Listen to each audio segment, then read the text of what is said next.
The device we are using right now to view this may be connected to the internet using Wi-Fi or Bluetooth. In fact, there are currently over 15 billion different types of devices connected to the internet around the globe at this time. The question is, where do these connections go back to? The answer: a single patent, filed by a Hollywood actress in 1942. Her name is Hedy Lamarr.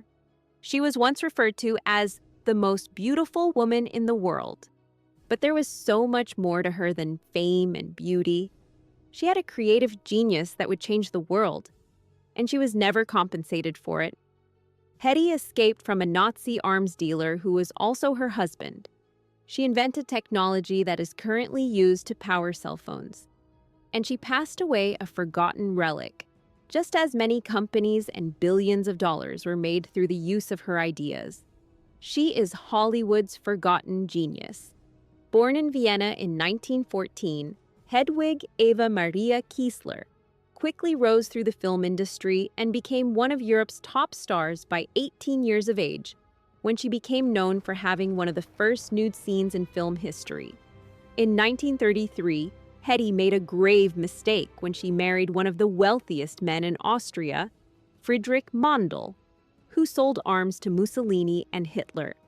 Friedrich Mondl, an arms dealer with obsessive-compulsive characteristics, kept Hedy from continuing her career in acting. He would imprison her in their home so that she had no contact with the world outside, including the ability to talk to people besides himself, and he forced her to attend lavish dinner parties with Nazi generals, while she sat in silence, listening to their plans for world domination and secrets of the military. By 1937, Hedy Lamarr couldn't take it anymore. Allegedly, she drugged the maid, stole her uniform, and fled through the back of the castle. She escaped with only the jewelry hidden in a coat and made her way to Paris. In London, Hedy met Louis B. Mayer, head of MGM, who offered her a contract and a name change from Hedwig Kiesler to Hedy Lamarr. Within months, she was one of the biggest stars in Hollywood. When World War II started, Hedy was horrified by what she had seen when she met Nazi generals. She had first-hand experience and wanted to help defeat them. A major problem for Allied forces was with their torpedoes. They used radio signals to guide them to enemy ships, but the Germans had learned how to jam those signals, making the torpedoes worthless. During a Hollywood party, Hedy met George Antheil, an avant-garde composer who utilized synchronized player pianos in his compositions, and they began discussing torpedoes. She created an idea. What if the radio signal didn't just stay on one frequency? What if it hopped between 88 different frequencies in a pattern known only by the torpedo and a ship? If the Germans can't predict the signal's format, how could they jam it? Synchronization of the torpedo and ship for frequency and timing was an issue for the Navy. Antheil found a solution using paper rolls of player piano. Identical paper roll sheets in both devices will maintain their sync. On August 11, 1942, patent number 292-387, secret communication system was granted to Hedy Kiesler Markey and George Anthony. Spread spectrum technology was created. They took it to the Navy to assist them in winning the war, received laughter.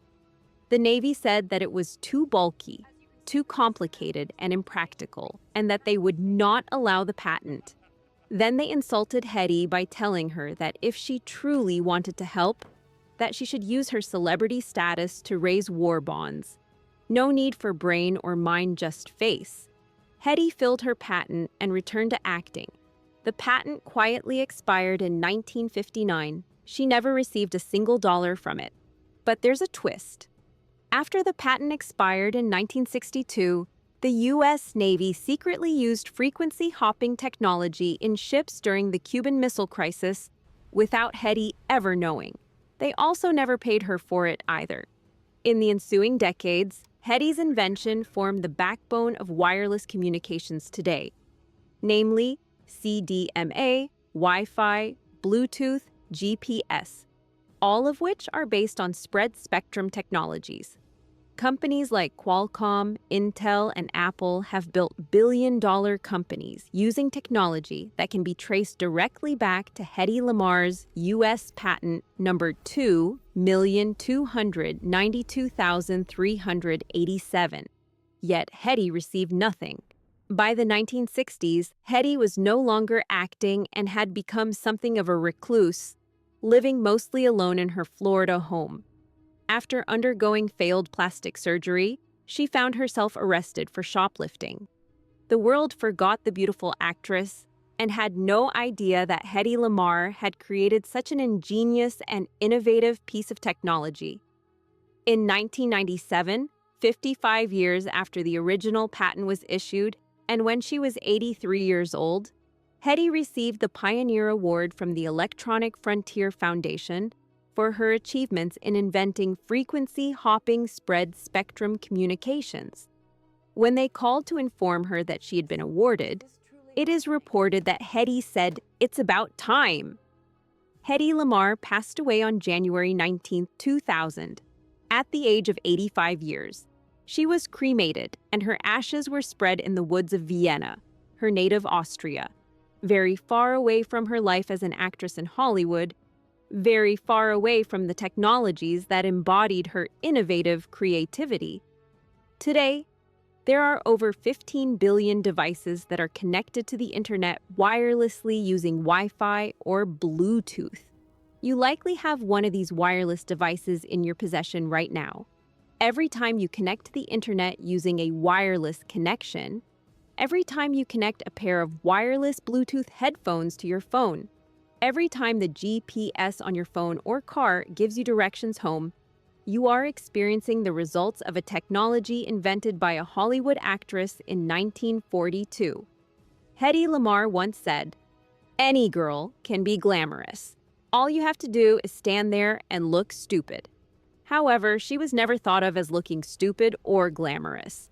Hedy Lamarr was a true genius that the world around her did not know was a genius. Subscribe to hear more stories about unlucky geniuses, great thinkers whom have made great contributions to society and have received nothing in return.